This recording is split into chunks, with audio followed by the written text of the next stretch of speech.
Welcome to Talking Black and Blue, where the rivalries run deep and every Sunday is a battle. I'm your man, Will McCann, and along with my partner, Tellis Everett, we're a couple of fans from the heart of the Midwest, bringing you real talk and weekly breakdowns from the NFC North, the Black and Blue division. So whether you wear green and gold, Honolulu blue, purple and gold, or you rep the monsters of the Midway, you are in the right place. So lace up, strap in, and let's talk black and blue. Tell us, my man, what is up? Yes, sir. Glad to be here. This is an important podcast. This is number 10 for us. Ooh, So it's kind of a little bit of celebration. Just want to let yeah, you know that we appreciate you guys joining us. Thank you for supporting the absolutely. Black and Blue podcast. Do us a favor. Tell all your football friends how much fun we have over here. Yes, yes. Yes, definitely. Just a quick reminder before we get into the NFC breakdown. Mhm. Remember, Will and I are real estate agents in Michigan. So if you or someone you know is looking to buy, sell, or invest in real estate within the next 3 days, 3 weeks, 3 months, or 3 years, just reach out to us and we'll help you score a touchdown in real estate. Will Absolutely. McCann, what's going on? Hey, my man. Hey, I'm, like you said, glad to be with you this week, man. Glad to be back again, talking black and blue. Ready to talk a little football this week. Some great games from week 5, man. There were some great games across the NFL last week. We only had 2 games last week from the division. The Lions and the Vikings were the only active teams. Both the Bears and the Packers were on bye last week.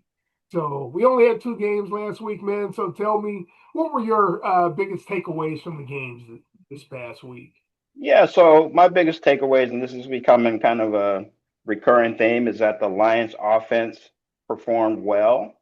Mm-hmm. And then for the Vikings, they showed some resilience in that comeback win against the Browns. So looking forward to seeing what the Bears and the Packers do coming off of the bye week. But those are my takeaways. And I agree with you, man. The Lions played well and are playing well on offense. They are difficult to contain because they can attack you so many different ways with so many different people. Also, when their O line is playing as well as they have been playing as of late, they are difficult to beat. Even though they had a rookie out there playing left tackle, and he was a turnstile on a couple of plays. Just a few plays. The end just goes right around him, right? But overall, he didn't play too bad for that to have been his first NFL game. For him to have, been a Canadian and have come down from Canada, not have a lot of experience, but to come in and to be a project, to go out and to play left tackle in this league, I thought he served himself well. And the Vikings, with their patchwork offensive line, were able to go out there and grind out a game with Carson Wentz really relying on the arm of Carson Wentz, with a lot of sharp passes. And as you had said in the preview, if he could hit Jefferson for a couple of big plays, that Yep. they'd be all right. And he was able to get a couple of big shots to Jefferson, and they were able to grind out a victory. And I give it to Wentz to have managed the game, even though he made a couple of mistakes, made a couple of turnovers, for the defense to hold up and for him to get the big drive at the end, the game-winning drive at the end, I thought served well for Minnesota. Any anything happen that any coaching decision or anything you might have thought was odd or that you may have disagreed with this past week? Not so much coaching decisions, but I do want to get into the Lions defense, right? With the Lions defense, they looked a lot better Uh, in that game. mhm. And the game started to turn a little bit with the injuries on the back end. But what I was talking about earlier when we did the preview for the Lions is that defense is is on a mission, right? They're here to put a stamp on the team, right? Everybody's always talking about their offense, and the offense was amazing. Jared Goff had what 260 yards, 3 touchdowns. I what can you say? Jahmyr Gibbs and Demo doing their thing with the touchdowns. But I feel like that defense does have a chip on their shoulder. So they got out to a fast start. We talked about it last week about how they were giving up these touchdowns on the first drive to the opponents. They pretty much shut it down. Mhm. And I had talked about there being a shutout in the Right. You touchdown had said touchdown area. Cincinnati wasn't going to score a touchdown at all. Right, right.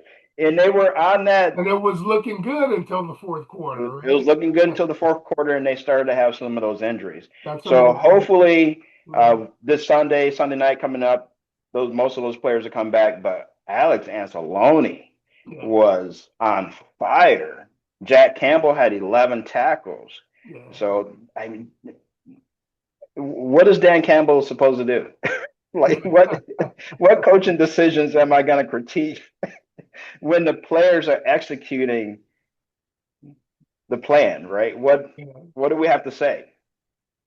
Did the Lions defense cost Jake Browning his job?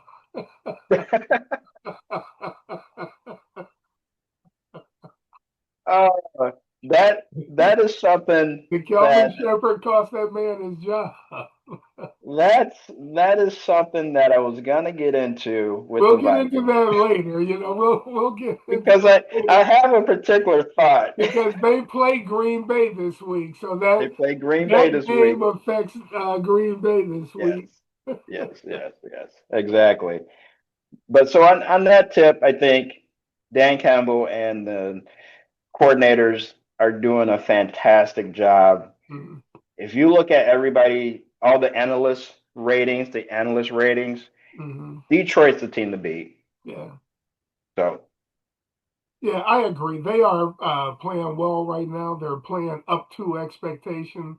We'll get into their upcoming game this week. Yeah, and I thought, for them to have played a game on the road against a team playing with some desperation, um, like you said, they, had kept Cincinnati out of the end zone through the first three quarters. yes. And then in the fourth quarter, like you said, some injuries in the back end, some miscommunication. And I did go back. You and I talked about the play, the 64-yarder to Jamar Chase. Hmm. I went back and looked at that play. Yeah, man, Kirby Joseph is out of. He is on the wrong side of the field. Yeah.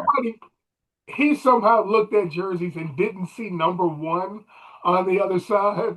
That was single high. He is supposed to be back as deep as the deepest man. He bit on a crossing route, and yeah, Yep. that's some. And I think he was trying to make up for the fact they had a new guy on the other side of the field. Hmm. So, stepping up to try to make a play there, I think, cost them there. And that, help the score in the game look a little better. But yeah, there was no Yeah. doubt from start to finish that the Lions And were I think that I game. think as a player, you have to trust when you're coaching the cultures that and they're talking about as next man up. Mhm. You have to trust that. So if you do Yeah, have someone who doesn't have as much playing time, you just got to trust that the coaches have put them there and they're going to succeed. You don't have to cover them. Just yeah. do your job. Do your job, Do right? your job, right? And I'd say in the Vikings game, like I said, they grinded out a victory, right? Their Right, defense held up, even though Wentz made a few mistakes. They were playing a rookie quarterback. You and I had talked about, hey, we did a live after the preview show and talked about, hey, they're probably going to light this kid up. And they right. didn't. They They didn't. played a lot of coverage, and he threw a lot of short passes, and they tackled well. Right. I think they thought they'd trick him into a few mistakes by showing him pressure fronts and then backing out into coverage. But to the young man's credit, he never made a mistake. Well, he did throw one pick, didn't he? I think he did Yes, throw one pick. he had one pick. But Uh, this gets to what we were talking about earlier with Flacco. mhm. My question is, does Brian Flores have some type of beef with Flacco? Yeah. And the reason I say this is because when they get that call, right? And someone's saying to them when the Browns get the call and the Cincinnati Bengals are saying, "Hey, would you let Joe Flacco go?" They're looking at the success that Dylan Gabriel had because Brian Flores had his lowest blitz percentage ever. So if you look over the last 5 years, Brian Flores is always first or second in the percentage of blitzes But that they employ. yes, And yes, that's somewhere between 40 and 50%. This game against a rookie quarterback, he only blitzed 30% of the time. yeah, and I found that odd. You know, when you and I talked about that, I found that a little odd. Also, I wondered why. Yeah, They didn't seem to have. I know the D line hadn't been playing well. They didn't have a lot of injuries. They just hadn't been playing well. But like you said, they are just used to bringing pressure, right? They right, bring right. additional bodies when their Yeah. guys aren't playing well, and they didn't. And like I said, I think he thought they could. I think they tried to break a trend, is the best I could think he tried to do. Thinking that Stefanski, who knows how to manage quarterbacks through a game, is Hmm. thinking they're going to blitz a lot. We're going to have to throw a lot of hots. Yeah. And I think Flores backed out a lot, thinking they could catch them and maybe pick off a couple of passes from them. They got him once, but I thought the young man, battled his way through the game. Yeah. They certainly didn't trust him at the end. There with a little over 3 minutes to go, about 3.5 minutes to go. They get the ball back, and it's run, run, run, punt, Right. right? Because they Right. just didn't trust him to make a pass on third down, and it Right. was third and short too, right? I think it Yeah. was third and two. They end up getting stuffed, and it's like, yeah, we're going to go ahead and punt Right. instead of putting the ball in the young man's hand and giving him a chance to try to make the first Right. down. I think at And I, that point, I think they were a little nervous that maybe Minnesota would light him up and he'd make but a they mistake there. but they shouldn't have been nervous because he was handling the pressure really well. He Hey, he was getting the ball out he in was getting the ball out. Yes, 2.5 he was. seconds. There were 17 quick passes. He was doing a really great job at just kind of managing what he Yes, saw yes, he and was. making sure that he got the rock out of there. Didn't I don't think he took any sacks. They got him twice. They got him twice? Yeah, they Okay. got him twice. Okay. Yeah. So again, I think that was a mistake on the Bengals part, or I mean Um, on the Browns part of not trusting him at the end of the game. So, like he was performing at a level where I was really surprised. Right? yeah, he, like you said, he was getting the ball out quickly and he was going where he needed to go with the ball, but it was a lot of short passes. Yeah. And the Vikings did a great job of tackling it. And, there's not a lot of yards after catch. So a lot of it was ineffective. And he missed a lot of passes, too.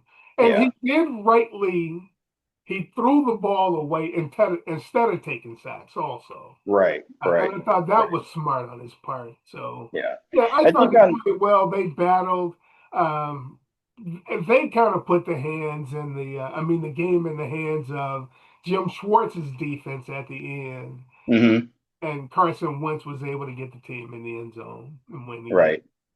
The one thing I was concerned about, and this might be what you were getting at, talking about how they didn't let get Dylan,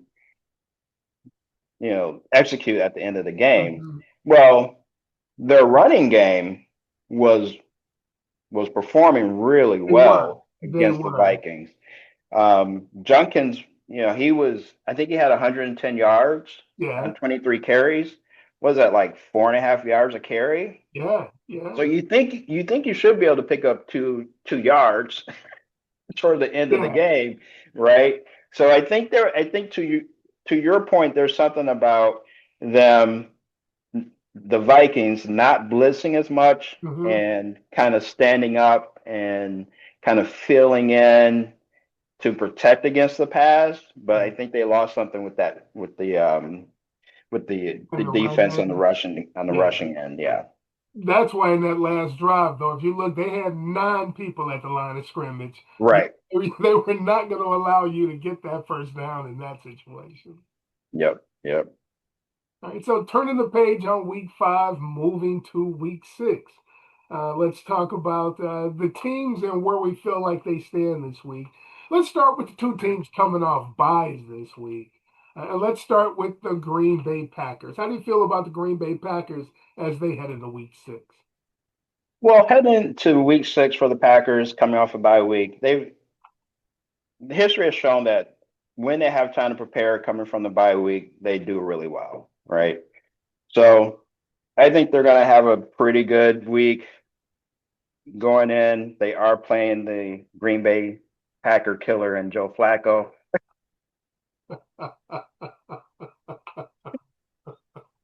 But the thing is that Joe Flacco did not have an outstanding game when they No, he played, didn't. No, he didn't. right? I mean, he had a passing of 21 for 36, right? As far as the pass, he only had 142 yards, no TDs, and one interception.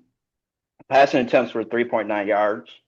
So it's not like this one player is going to change this whole game Right. for Green for Green Bay. I think for Green Bay, they just want to get back to what they know they can do Uh-huh. and execute, specifically on the defensive end. So hopefully they're getting some of those players back that were injured. And I would like to see more exotic movements with Micah, having them up and down the line, maybe have them off the line, those type of things. So Mhm. yeah, that's where I'm at with the Packers. Yeah, I agree. I think coming off the bye, them playing at home, I think will be good for them. I think they'll get back to the way they started the season. Uh, it was good for them to get to be able to rest up their offensive line and get some of those guys healthy again. You mentioned resting up and getting some of their guys on defense healthy. Their defense started out playing pretty well, and I actually think they've played well so far this season. They did have the one hiccup against Dallas, but I think that was just a hiccup against a desperate team who was fighting and scratching, for their season. Uh, and I think that's what happened in that game. And I think they'll come out, they'll be okay. I think they're okay going forward. Uh, Sometimes the bye comes, at good times for teams, and sometimes, it can cool a team off. But I think this was a team that needed the bye, and I think that they will come out of the bye and come out looking strong. Their games after Cincinnati, they're going to Arizona and to Pittsburgh back to back. So Hmm. this will be a big game for them because they'll be on the road 2 games after that, and then they'll get back home against Carolina. So those would be the 3 games following that one. So they've got a stretch here where they could win 3 out of 4, strengthen their position in the conference, and continue to be a threat in the division here. Right. My the one thing I would be concerned of if I am the Packers is on that offense, they do have on the who are they? They're playing the Bengals on the Uh, Bengals offense. They do have some weapons there. So Jamar Chase, right? If Flacco can get them the ball they and they can, have dudes. they have dudes. So it might be a lot of 5 yard passes, but man, there's some speed out there. Yes, yes. Uh, yeah, I agree. Okay. Moving on to the next team who was on bye last week, the Chicago Bears. How do you feel about them coming off the bye? I'm not as excited about the Bears as I am for the Packers. And the reason I say that is because I I want to be surprised by the Bears. I want to be surprised. I want this bye week. I want to see the type of growth that we're going to get from Caleb, what that offensive line is going to look like. Uh, are they getting that rushing together? Because they really haven't been able to run the rock at all. And then on the backside, with the defense, what your backs and safeties are going to look like because Jane Daniels, come on, man. That's a tough assignment. Even if you have time to prepare for Mhm. him, I think that's a tough assignment. And he's looking more like Jaden Daniels from last year after the injury and being back 2 games. Yeah, I agree with you. I'm a little more concerned about the Bears because, just as I said, I thought the bye came at a good time for Chicago. I don't think it came at a good time for the Bears because they were starting to play well. They were Right. starting to build some momentum, and I think the bye kind of killed their momentum a little bit. And Yeah. then they come off the bye going on the road also. So I think Right. they're going to have a tough assignment this week. So, just kind of interested to see how Ben Johnson continues to develop his team, continues to implement his program. How focused will they be coming off a bye after having played so well? Will they kind of rest on, thinking that they have, that they are the team that they want to be instead of continuing to try to improve and get better every day? So it'll be interesting to see that with, especially with as many young players as they have, right? Correct. About them having a lot of high draft picks recently, even though a lot of them haven't turned into uh, players who you think will get a second contract, right? Right. Right. Right. Except for Adunze and Williams so far. Not sure about the tackle. I can't think of his name right now, but there's still a lot of season left. The interior of their line still, I don't think is playing as well as they eventually will. Jonah Jackson and Tooney are vets, but neither of them are playing well. Dahlman's playing well in the middle, but the two guards haven't played well, and I think that has affected the run game. You talked about them not getting their run game together. When your guards aren't playing well, it's tough to get the run game going. And DeAndre Swift isn't um, he isn't a bell cow type of running back. Even though he has had games where he's had 25, 30 carries. I know one game with Dan Campbell, he had 30 carries. But he's going to be a home run hitter. He's that guy who'll have 20 carries for 63 yards and then 23 carries for 108. Because he hit a big 54-yard run there. You just have to keep pounding the ball with him. But Right. it'd be interesting to see how they come off the bye because I agree with you. I'm expecting them to go on the road and have a tough game this week. Yeah, it's going to be a tough game for them, especially like I said, that secondary has been they're injured. You might have Terry McLaurin back. Debo Samuel's looking strong, so it could be a tough game for them. Yeah, yeah, it'll be interesting to see that one. And then moving on, let's talk about the Minnesota Vikings. How do you feel about them as they move into week 6? Don't they have a bye this week? You're right. You know what? You're right. Yeah, They are on bye this week. How about you feel about them heading into the bye this week? they should feel really good. They went overseas and came out 1-1. Um, Carson Wentz looked better. It looked more like a productive offense. So they should feel really good. I don't know how long JJ McCarthy is going to be out, but from what you got from Carson and you got Addison back and Justin Jefferson was looking good.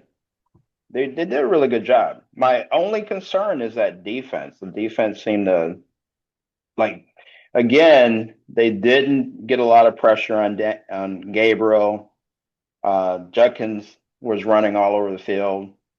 So I mean, there's some issues there, and I'm not sure what it is, but with the bye week, they can rest up. They've been overseas for 2 weeks, but they should feel pretty comfortable. Yeah, I agree. I think the bye comes at a good time for them, right? Especially with the health of their O line. They really need the bye, though. They've been, like you said, overseas for 2 weeks, not just on the road for 2 weeks. Right. They've been overseas, so it'll be good for them to get home, get rested up. offensively and defensively. They can use some guys to rest up. But Yep. overall, I think they've played well so far. Um, for them to um, not have their starting quarterback, and for them to not have their long-term quarterback, to not know that they have their long-term quarterback, they still are 13th in scoring overall, right Hmm. about the middle of the pack. So they haven't been horrible on offense. So they've been able to manufacture points, and they're seventh on defense in scoring. Yeah. So I think both offensively and defensively, I think Kevin O'Connell's team is playing well. Like I said, I think the bye comes at a good time for them. Like you said, coming off a win, I think they feel good about themselves coming off that win. And then coming home, they've got a tough home game, once they are back.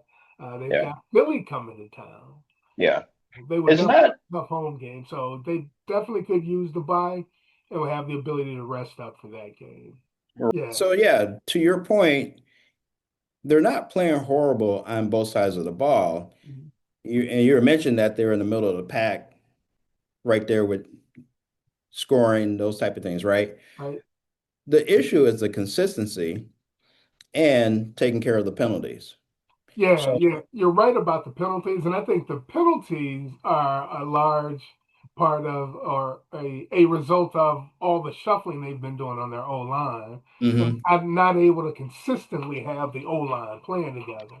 Uh, right, I think that will help them more than anything, even if they don't get some of their guys back, but to have an opportunity for a unit to practice together so that they can operate together once they get out there and get their communications together, I think will be good for them. Uh, absolutely, because they're going to need all of that when they come back from the bye week. yeah, definitely, definitely. They're definitely going to need their O line to play better for sure. Yes. Yeah. Uh, Regardless of who plays quarterback, they've got no shot if their O line doesn't play better. All right, and then let's move on to the first place team, the Detroit Lions. How are you feeling about them as they head into Week 6? They should, I mean, the Detroit Lions should feel really good. My only problem with them feeling good is that they love to be the underdog, Yeah, right? They have that Pistons, bad boys going to work mentality that if it's not rough, it's not right. right. So for them to be the leader of the pack, I, I don't know what Dan Campbell does in there to keep them feeling like they're their underdog, but that's the assignment, right? So I think for them, that offense is crushing it. Jared Goff is having an amazing year. He might be an MVP candidate, right? I usually don't like to talk about those things this early in the season. Usually not till after week 10 do I like to talk about Yeah, that. yeah, yeah, Yeah, yeah. as well as he's playing, you would have to consider him a candidate, I would agree. You have to consider it, right? And there's talk of he's actually the offensive coordinator creator, Yeah. right? I mean, he's gotten seven offensive coordinators jobs, head coaching jobs. So for the Lions, they should feel good, but that mentality, the mentality that they need for them to really get to the next level is to have that underdog mentality. Like we're just going to work. Yeah, yeah. That is maturity for a young team, right? Development and Yes. growth for a young team to learn how to be hunted. How do you play from ahead? And I Right. agree. They, as a young team, they haven't handled success as well as they've handled the challenge, right? Right, Uh, right, they take on the challenge and then have sort of don't want to say rested on their laurels, but haven't hasn't displayed the hunger necessary a lot of times when they are the favorite and the hunted, if you will. right. Team There's expected something, to win. yeah, there's something to that championship mentality. They're developing it. They don't quite have it yet. So that's the challenge that they have. Yeah, And if they can continue to go through the season and beat up on the bad teams and perform really well against the good teams. They have a killer instinct. It's just it doesn't always there isn't always execution of it. And that's kind of where they were the first game of the season. Mhm. And and I always come back to the other team is trying also, right? Yeah. Oh And the yeah. other team don't care how good you are. They don't care about your laurels, right? Them they have dudes too. And Right. I think a lot of times people underestimate that other teams come in with the underdog mentality and hey, let's go take it to these guys. Exactly. You have to be ready to match the intensity. And I That's right. agree with you. Sometimes they just aren't. When they are the hunted, a lot of times they're not ready to match the intensity necessary. Right. And I think that showed up for the defense when they were giving up those touchdowns to the opponents on their first drives. Mhm. They weren't matching the intensity of their opponent. Yeah, yeah. And last week you saw that when they matched the intensity, Mhm.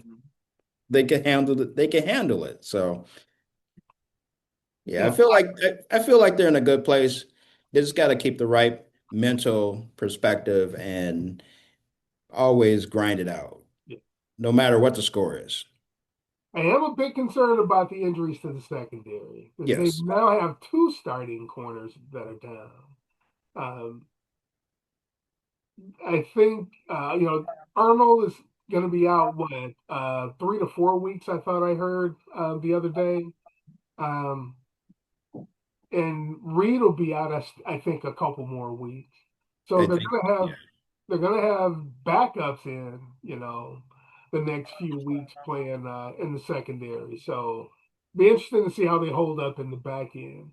right. They do have a couple of the best safeties in the league, so that will help. Uh, Yep. we'll see how well their corners hold up, and if Kelvin Shepherd goes to a little more zone because he doesn't have his regular guys out there. We'll see if they change up a little bit. That'll be interesting to watch. Yeah. They move forward. Yep. All right, so coming down to the matchups this week as we move into week 6. So far through week 5, you are 8-7 on the season. You were 2-0 last week. You picked Detroit and Minnesota. We both did last week.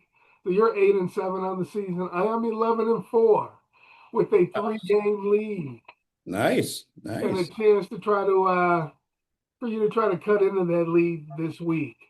So let's see. Let's start with the Sunday 1 o'clock game first. The Green Bay Packers at home facing the Cincinnati Bengals.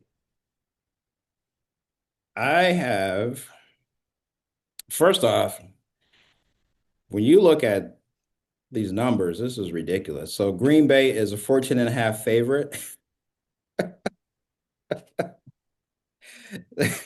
14 and a half favorite. So I have the game a lot closer. I I got the Bengals 24, Packers 28. Okay, okay.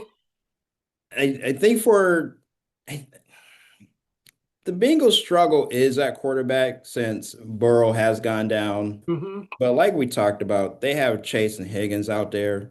And if Flacco can get them the ball, then they have a chance in this game. The big problem is that when the Packers do have a bye week, they do really well, especially if they're going to be at home. So the issues the Packers might have is defensively, they're strong and they do really well, but that pass rush hasn't shown up the way that we thought it would be. Hmm. So yeah, if they can implement it to a level where we're saying Micah do his thing, then it will get out of hand. But I have it close. 24-28 Packers. Yeah, and you mentioned you talked about uh, Jeff Halfley using Micah in more different ways, right? Right. Um, I think the with the buy, I him having 4 weeks of watching Micah and learning what type of player he is, and then having the bye week, I actually think you're going to see some of that going forward. And I Yes. think Cincinnati's going to feel some of that this week. But as you said, they've got dudes, man, and all it takes, they are going to hit a big shot, right? They're Right. going to get some big play. They're going to get some explosive plays. They have at least 4 20-yard plays every game, right? Yes. Because they have those kinds of guys on the outside, and even Yoshafas in the middle of the field it has been making plays. So in that game, I have Green Bay 31, uh, Cincinnati 20. And Okay. I thought it, I didn't realize it was a 14-point game. At first, I had it 28-20, and I thought about that. I said, Green Bay coming off a bye, it's going to be more than 8 points. Yeah. Right. It But could I didn't be realize the odds maker have it all the way up to 14. 14 and a half. That's unheard of. All right, and then let's go to the Sunday night game. These NFC North teams, the networks love them in prime time. So we have the Detroit Lions going to Kansas City and taking on the AFC champion, the defending AFC champion, Kansas City Chiefs. Yeah. So KC is a favorite by 2.5. The over under is 51 and a half. If you are betting, don't be a knucklehead. Bet responsibly. Take the over. Take the over. Because I think this is just going to be a shootout. Both teams on the back end are having issues covering other teams. So it's just going to, they're just going up and down the field. And the advantage that Detroit has, though, is that they have the rushing game. Mm. So if they wanted to, if they focus on it, they could probably get 150, 160 yards rushing and take up some of that clock. Kind of employ the same type of game plan they did when they played Baltimore, right? Keeping, they kept Lamar off the field. This week they need to keep Mahomes off the field. So if they do that, they should be able to win the game. I do have the Lions winning 35, the Chiefs at 31. Okay, you really went with the over in that game. Yeah. The yeah. Last week, what I saw from the Chiefs, they could barely run the ball. They had a Yeah. couple nice runs, but looks like that receiving core is coming around. Mm. And there's whatever adjustments that Patrick Mahomes had to make for those receivers is working, or at least it worked last week. They looked a lot better than they did previous weeks. If they continue that, especially against Detroit's injured, limited back, you know, cornerbacks, they could have a successful afternoon or evening. But I really feel like Detroit has that advantage on the offensive end with the dual backs. Yeah, I agree with you. I think this will be a game where the number probably will go over. Uh, I expect both teams to score points. I agree with you about Kansas City, man. They really just don't even have a running back, man. You talk about lack of a running game. Right. They mix it up with everybody on there. They run with receivers, the quarterback. Their third down backs. They bring them in to run the football for a couple of plays.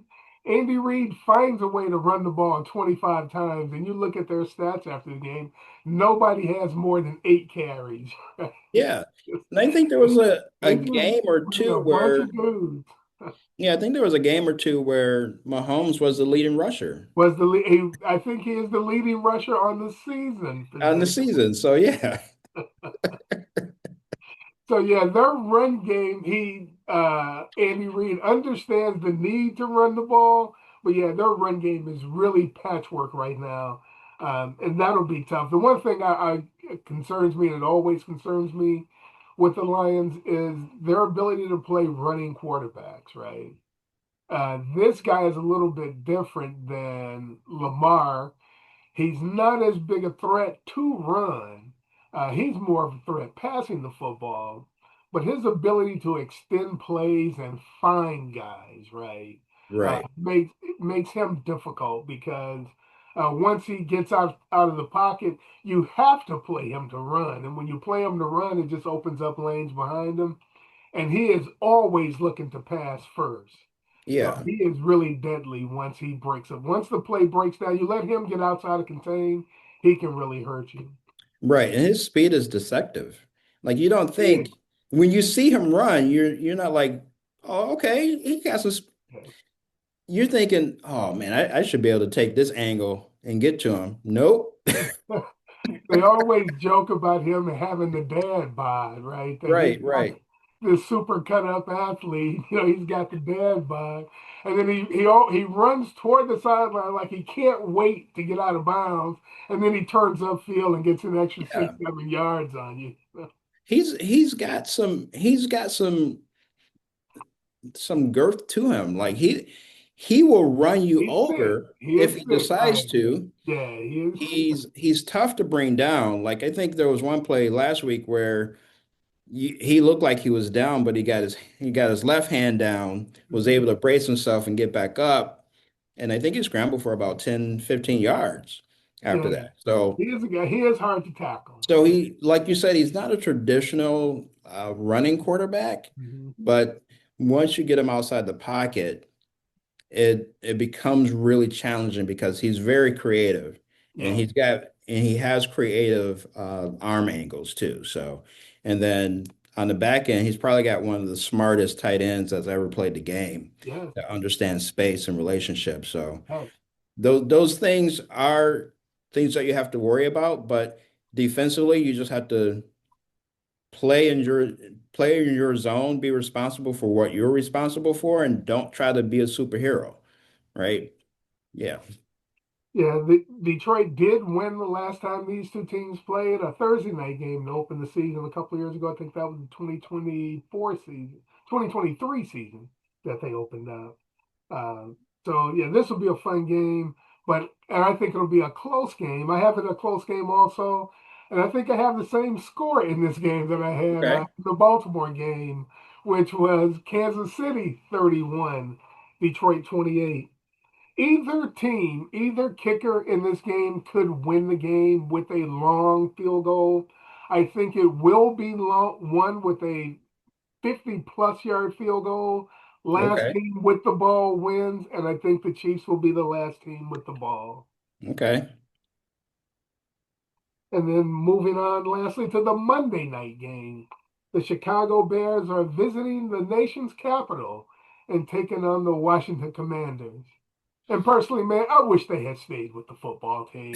I just thought that sounded, the Washington football team just sounded so cool to me. Right, right. But the Commanders, So the Commanders, or as some people like to call them, the Commandos, yeah. they are a 4.5 favorite. The over-under is 50 and a half. Look, that Washington offense, the offense leads the NFL in rushing yards per game at about 155 yards. That's going to be a struggle for the Bears.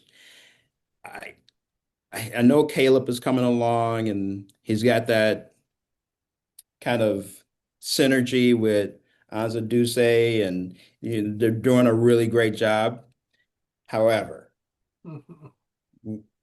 between Jaden Daniels, Debo Samuel, and if you get Terry McLaurin back, this is not going to be pretty for the Bears.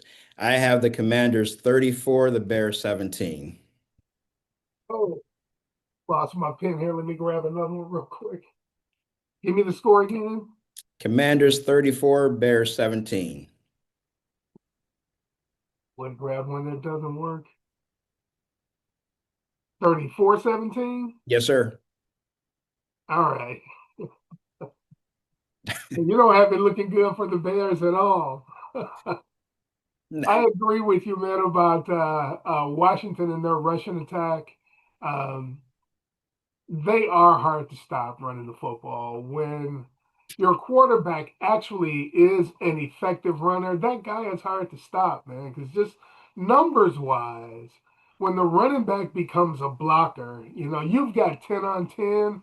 The 11th guy is the safety, right? He just can't get to the gap quick enough for the quarterback not to get 5 yards, right? So it is tough when your quarterback's running the ball. Your edge rushers, your players on the edge have to set the edge and stay there. They cannot get broken down on the edge and let him get around the edge for positive yardage. So you just have to. You're not going to get a lot of tackles for loss on this guy. Just Right. keep him to the 2 and 3 yard runs, right? Just try to surround him, corral him, and tackle him, right? Um, I think Chicago will come out rested. I think they will come out wanting to play well on Monday night. I think Caleb wants to be up to the challenge. I know that there are newspapers in Chicago saying, "Hey, we drafted the wrong guy," right? Mm-hmm. I know Yeah. he has had to hear that noise, right? So I Right. think he's going to come in. I think the young man's going to come in and want to compete. I think he will come in and play well, but I think, like I said, I think they've cooled a tad coming off the bye. I think Washington starting to get some players back from injury, like you said. Jaden Daniels starting to get a little more healthy himself, also. I think they will pull it out also. I think it'll be a little closer than you have it, so I've got Washington 27, Chicago 23. Okay. Okay. That's a close game. Yeah, yeah, I think I it'll mean, be last Monday year night. they played it was a Wait, last second. if you ask Tyreek Stevenson, they won that game. Exactly.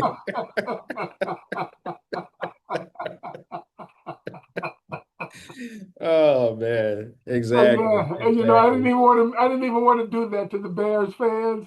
So You tried to avoid it. I was not going to go there. I talk That's what about, I'm here for. That's what I'm yeah, here for. my family. I'm from a huge family, man. My dad's maternal grandmother had 492 descendants at the time of her death. Wow. And we used to have a family reunion every year. So, all the men gathered and watched and talked sports all the time. I still talk to one of my cousins, Zach, a lot, and he lives in Chicago, but he's a Packers fan, and he loves to just crap all over the Bears. Yeah. He brings that Hail Mary up on Hey. That's anytime the, any of our Chicago family brings up the Bears. Yeah, they get it on that one. yeah. Yeah. It's the NFC North. Black and blue division, baby. Absolutely, black and blue, and I think we're going to see some black and blue this week also. So, all right, tell us as we put a bow tie on this episode. Got anything to close us out with, sir? We appreciate y'all hanging out with us. You know, Will and I love talking football, but when we're not breaking down the NFC North, we're out here working in real estate, helping people make moves off the field. Fellas, share the pod with your buddies. And ladies, share it with the crew. Make sure to hit the subscribe button. And don't be a knucklehead. Drop us a 5-star rating. Till next week, keep it black and blue. Hey, and as Teller said earlier, he told you not to be a knucklehead and gamble your money away. You really want to invest your money in real estate. We can help you with that, and you will get a much more thrill when you get that payment once your deal closes. And with that, we put an end on this episode. We will see you next time. Yes, sir.